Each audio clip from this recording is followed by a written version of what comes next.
exciting. Sorry. Yeah, sorry. Oh, you're excited?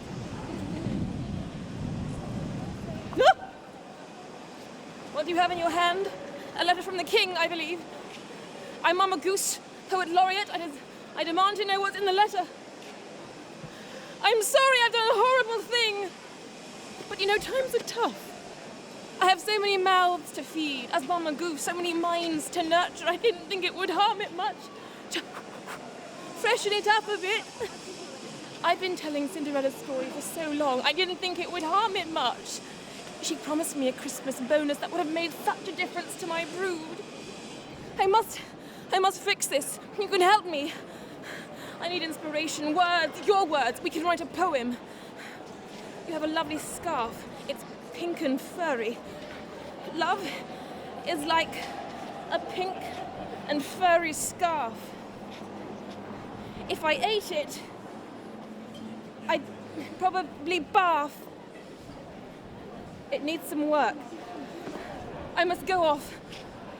Find someone that can help me whip this poem into shape and save Christmas and bring Cinderella and Prince Charming together. Thank you! Thank you so much! Oh, there you are. Come with me, quickly. Have you met my mother yet? No? Good. She's awful. She's bossy and grumpy and at times downright evil, but she's my mum, you know, so... Sorry, I'm rabbiting again. People assume stuff about me, is all. People assume stuff... and I don't always happen to be what they want. They expect a full shebang, the tits and the teeth, and the slightly risque jokes for the dads, but... Sorry, I'm just not like that. I like normal stuff, really, like eating chocolate, and watching TV, and reading a good book. But my favourite thing is having a cup of tea. Do you like tea? Coffee? Come with me. This is my favourite tea and coffee shop in all the land. Look at all the different styles and smells and flavours. One for each person. We can't all want the same tea and coffee all the time, so we can't all want the same man. My tea's out there. Somewhere. He has to be. Come with me. You need to meet Brandy Butter. He'll take you to where you're going.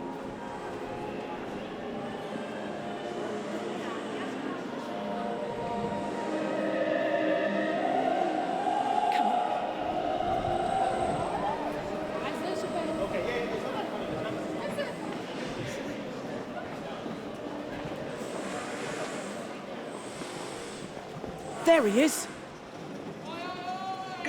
Go and get in his carriage. Off you go. Bye.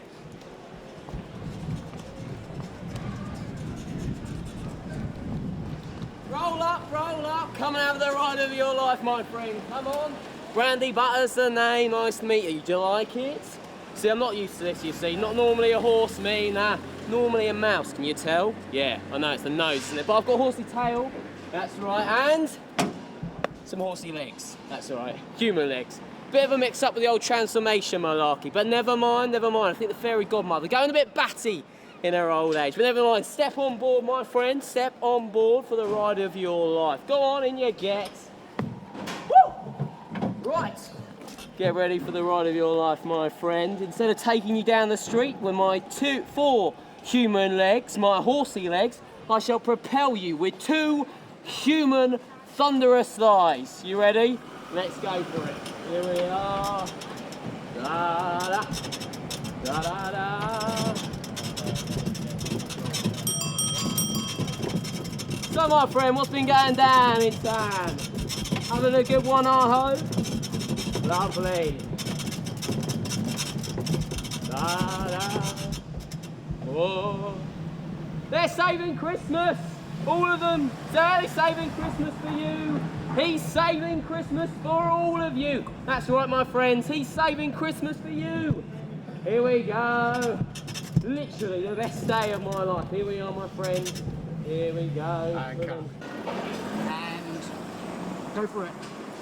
Here we go.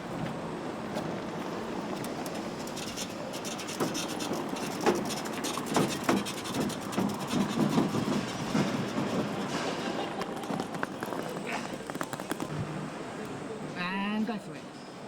Here we go.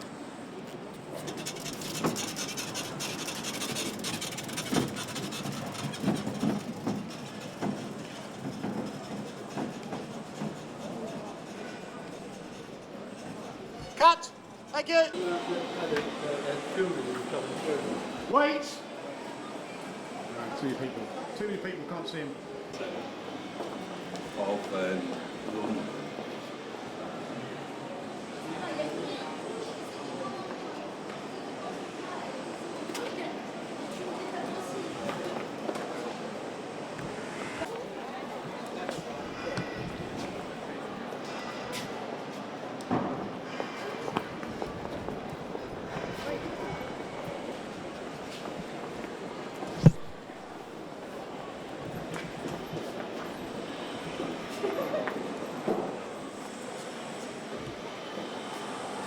Okay, go for it. My name's Ewan Forsyth, EUANFORSYTH.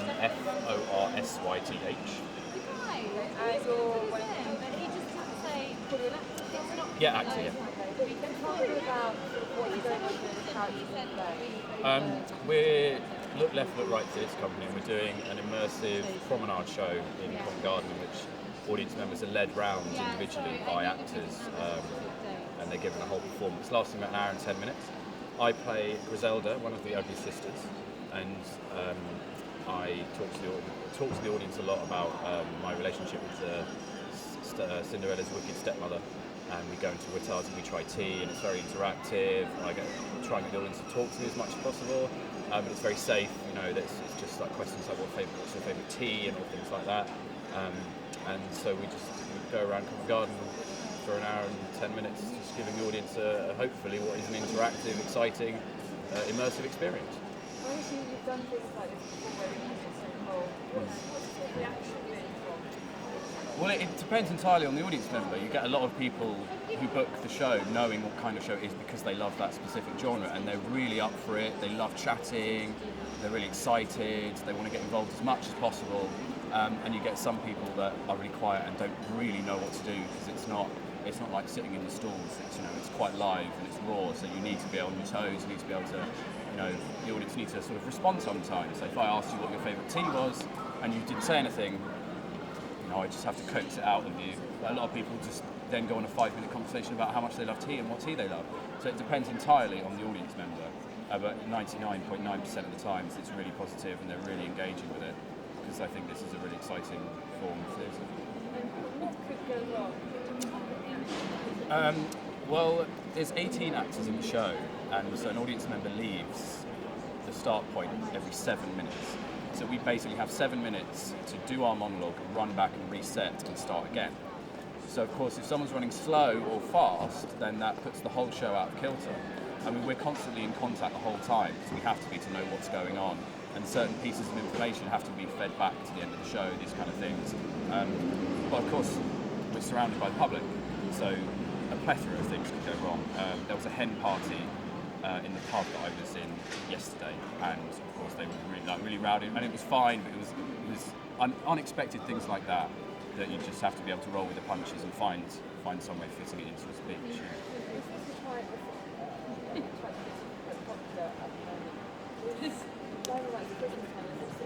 Right, tie to him.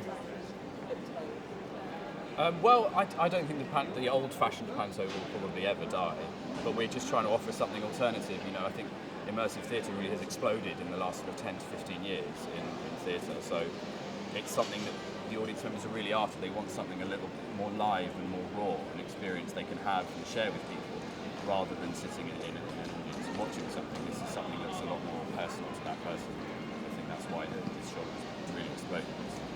From a kind of sense, what can they sort of expect and what should they be prepared for? Well, they should be prepared to just have a conversation and be open, and if someone asks you a question, just answer them back. I mean, it naturally lends itself to people that are quite chatty and things like that. It's all very safe. We should say there's a lot of, there's no, you don't get shouted at any point. It's all very calm, very safe. So the audience members should feel like that. And it should be a wild ride in which we throw you into our world that we've created, and hopefully you come out having really enjoyed the experience at the end. You're welcome. give me your name and your sort of the title you want to be known as. My name's Mimi Poskett and I'm the artistic director of Look Left, Look Right. Okay. Now tell us how you sort of basically came up with the idea of this interactive show.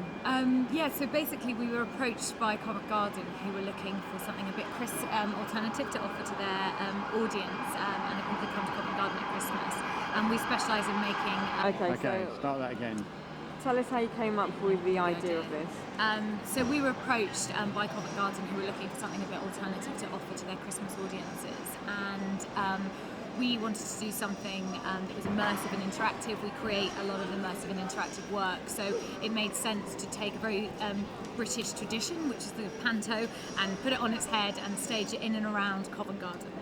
And tell us a bit about the story that we follow on this journey.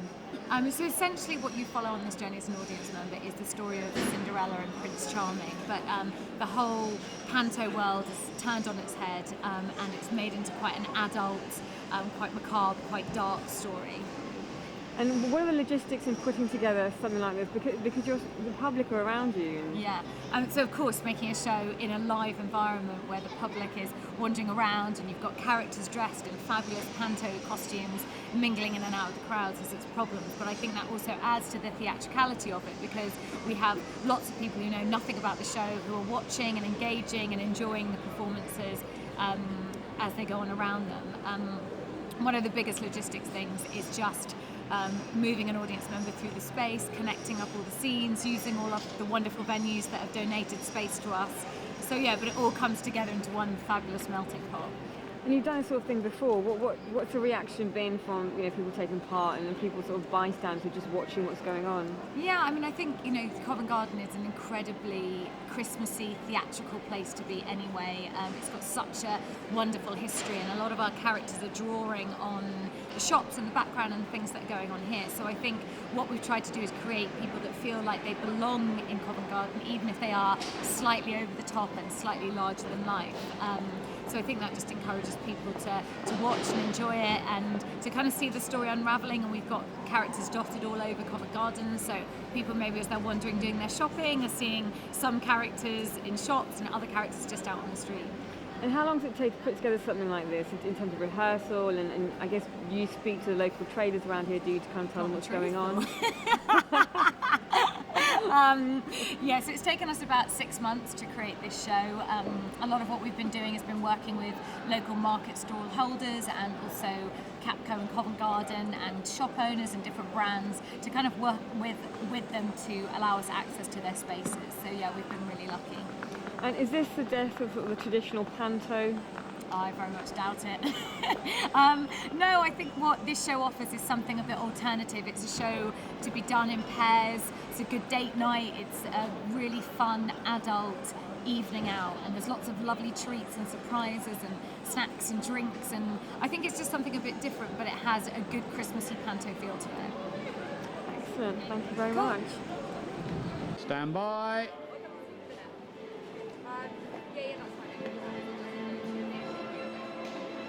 When I walk in, ready and stand by. Roll up, roll up, roll up. Once upon a Christmas for all your pantomime needs. We got light, we got colour, we got magic, we got Cinderella, we got buttons, we got pumpkins. Get on down. www.lookleftlookright.com. No more. Lovely. Stand by and cue. Roll up, roll up, roll up. Once upon a Christmas for all your seasonal pantomime needs. We've got magic, we've got light, we've got colour, we've got sound, we've got Cinderella and buttons, we've even got pumpkins. www... Let's try that again. I'll come on, pumpkin then. Ready and three. W... No, stop, that's me buggered it up. Ready, three. www.lookleftlookright.com. Perfect. Ready. www.lookleftlookright.com.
director.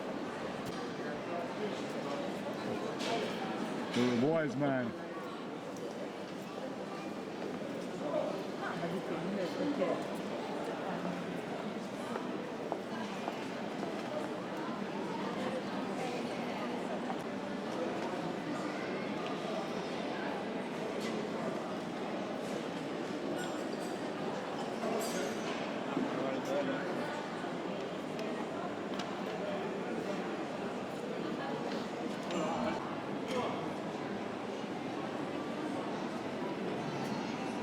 Early Park.